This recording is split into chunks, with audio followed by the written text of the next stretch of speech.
Hello student, मैं doctor Pankaj Tiwari और आज मैं आपसे डिस्कस करने वाला हूं syllabus of M3 mathematics third, जो कि AKTU यूनिवर्सिटी के स्टूडेंट्स के लिए है। Doctor APJ Abdul Kalam technical university Lucknow के जो स्टूडेंट्स सिविल ब्रांच और अलाइड ब्रांचेस के हैं उनके लिए ये सिलेबस जो है डेडिकेटेड है। सिलेबस जो है सिविल और अलाइड ब्रांचेस के लिए है। तो स्टूडेंट मैं आपको बता दूं कि कुछ स्टूडेंट जो है इसको थर्ड सेमेस्टर में पढ़ते हैं और कुछ स्टूडेंट इसको जो है फोर्थ सेमेस्टर में पढ़ते हैं। तो जो स्टूडेंट इसको थर्ड सेम में पढ़ेंगे उनका सब्जेक्ट कोड होगा BAS 302 और BAS 402 उनका सिलेबस होगा, उनका सब्जेक्ट कोड होगा जो इसको फोर्थ सेमेस्टर में पढ़ेंगे। तो स्टूडेंट यहाँ जो है आपको टोटल 5 मॉड्यूल डिस्कस करने हैं। तो 5 मॉड्यूल का सिलेबस जो है आप देख लें। फर्स्ट मॉड्यूल में आपको डिस्कस करना है partial differential equations. Second module में आपको डिस्कस करना है application of partial differential equations and Fourier transform. तो स्टूडेंट मॉड्यूल फर्स्ट में पार्शियल डिफरेंशियल इक्वेशंस आपको पढ़नी है। यहां जो है हमारी डिफरेंशियल इक्वेशन दो टाइप की होती है, ऑर्डिनरी डिफरेंशियल इक्वेशन और partial differential equation. Ordinary differential equation आप M2 में डिस्कस कर चुके हैं, यहां आपको पार्शियल डिफरेंशियल इक्वेशन डिस्कस करना है। तो इसका जो डिटेल सिलेबस है, जो मॉड्यूल 1 का जो है हमने प्लेलिस्ट बनाई है, तो वहां हमने इसके बारे में आपको बताया हुआ है।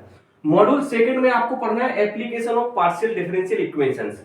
तो ये जो partial differential equation module first में हम डिस्कस करेंगे, उसकी एप्लीकेशन हम जो है मॉड्यूल सेकंड में आपसे डिस्कस करेंगे। इसके बाद जो है इसी में आपका जो इंक्लूड है फोरियर ट्रांसफॉर्म।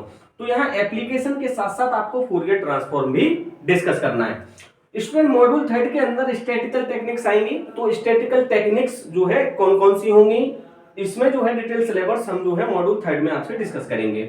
मॉड्यूल 4 में आपको न्यूमेरिकल टेक्निक्स फर्स्ट पढ़नी है और मॉड्यूल 5 में आपको न्यूमेरिकल टेक्निक्स सेकंड पढ़नी है।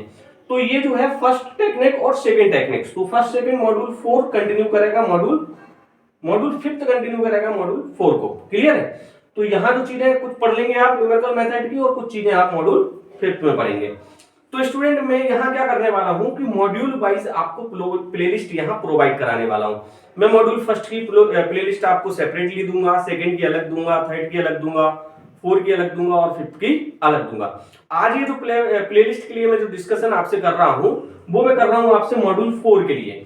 तो मॉड्यूल 4 आपका जो था वो था न्यूमेरिकल टेक्निक्स फर्स्ट। तो न्यूमेरिकल टेक्निक्स फर्स्ट में मैं आपसे डिटेल डिस्कशन यहाँ करूंगा कि कौन कौन से टॉपिक आपको जो है इसके अंदर पढ़ने हैं। तो इसमें सबसे पहले आपको पढ़ना है zeros of transcendental and polynomial equations. ठीक है ना, zeros of transcendental and polynomial equations. इसको स्टूडेंट अगर दूसरी भाषा में बोलूं तो solution of algebraic and transcendental equation भी कहते हैं कि अलजेब्रिक इक्वेशन, ट्रांसेंडेंटल इक्वेशन और आपकी जो है पोलिनोमियल इक्वेशंस क्या होती हैं, इसके बारे में भी आपको एक वीडियो इस प्लेलिस्ट में मिलेगा। क्लियर है? तो वहां से क्लियर हो जाएगा। तो इस टाइप की इक्वेशन जो होंगी मतलब पोलिनोमियल इक्वेशन होंगी और ट्रांसेंडेंटल इक्वेशन होंगी। तो पोलिनोमियल इक्वेशन क्या होती है, ट्रांसेंडेंटल इक्वेशन क्या होती है, पहले तो आपको ये पता होना चाहिए।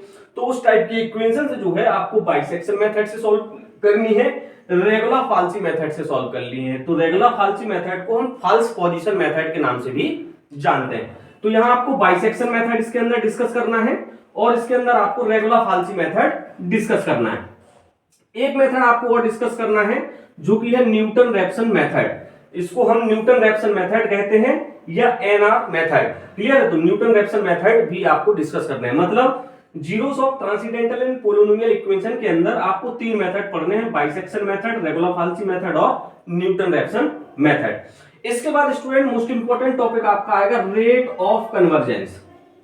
तो ये स्टूडेंट आप ध्यान से देखिए क्या लिखा हुआ है, rate of convergence of above methods.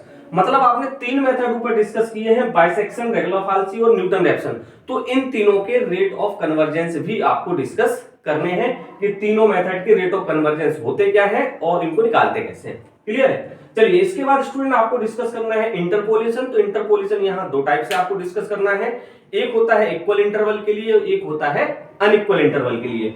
तो देखिए यहाँ फाइनाइट डिफरेंसेस हम डिस्कस करेंगे, Newton's forward and backward interpolation discuss करेंगे जो कि आपका इक्वल इंटरवल के लिए होता है। फिर आप Lagrange and Newton's divided difference formula discuss करेंगे जो कि अनइक्वल इंटरवल के लिए होता है। तो स्टूडेंट इतनी चीजें आपको जो है यहाँ डिस्कस करनी है। मैं ये नहीं कहूंगा कि ये सिलेबस जो है बहुत भारी है, भारी भरकम है। मैं तो केवल ये कहूंगा कि ये सिलेबस जो है आपको मार्क्स दिला सकता है, आपको नंबर दिला सकता है, क्योंकि बहुत इजी है ये।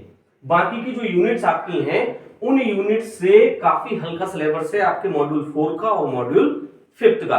बस यहाँ केवल जो है आपको कैल्सी चाहिए, कैल्सी की आपको प्रैक्टिस चाहिए। वो कैल्सी आपकी एग्जाम में अलाउ होगी, आप कैल्सी से अपनी कैलकुलेशन कर सकते हैं, क्योंकि यहाँ जो क्वेश्चंस बनेंगे, जो सॉल्यूशन आपके बनेंगे वो 2 3 4 पेज के सॉल्यूशन आपके बनेंगे। तो वहां बहुत सारी इटरेशंस बनती हैं, इटरेशंस को सॉल्व करने के लिए हमें समय चाहिए। तो समय हमारा कहां बचता है, जब हम कैल्सी से कैलकुलेशन करेंगे। क्लियर है ना? तो आप जो है हाथों से उसकी कैलकुलेशन इजीली नहीं कर सकते, तो स्टूडेंट उसके लिए आपको कैल्सी लगेगा, कैल्सी की आपको प्रैक्टिस लगेगी। लेकिन ये बहुत आसान मॉड्यूल है, मॉड्यूल 4 और मॉड्यूल 5 आपको बहुत अच्छे से समझ में आएगा, और आपके जो है मॉड्यूल 1st 2nd 3rd के जो मार्क्स हैं वो इसमें कवर करके आपको देगा। क्लियर है? चलिए, इसके बाद स्टूडेंट मैं आपको बता दूं कि मैथमेटिक्स 3rd जो है M3 की मैं बात कर रहा हूं, ये टोटल जो पेपर है आपका ये 100 मार्क्स का है। मतलब M3 आपको 100 मार्क्स आपकी मार्कशीट के अंदर छाप के देगा, है ना? आपकी मार्कशीट में M3 के आगे जो है 100 मार्क्स लिखा होगा, है ना? तो आउट ऑफ 100 इसको 2 पोर्शन में डिवाइड करना है अपन को। एक तो आपका जो है थ्योरी पेपर, ये जो 5 मॉड्यूल का हम सिलेबस डिस्कस कर रहे हैं, ये थ्योरी पेपर एंटर में एग्जाम में जो आएगा वो 70 मार्क्स का आएगा। क्लियर है? तो ये 70 नंबर का आपका पेपर होगा।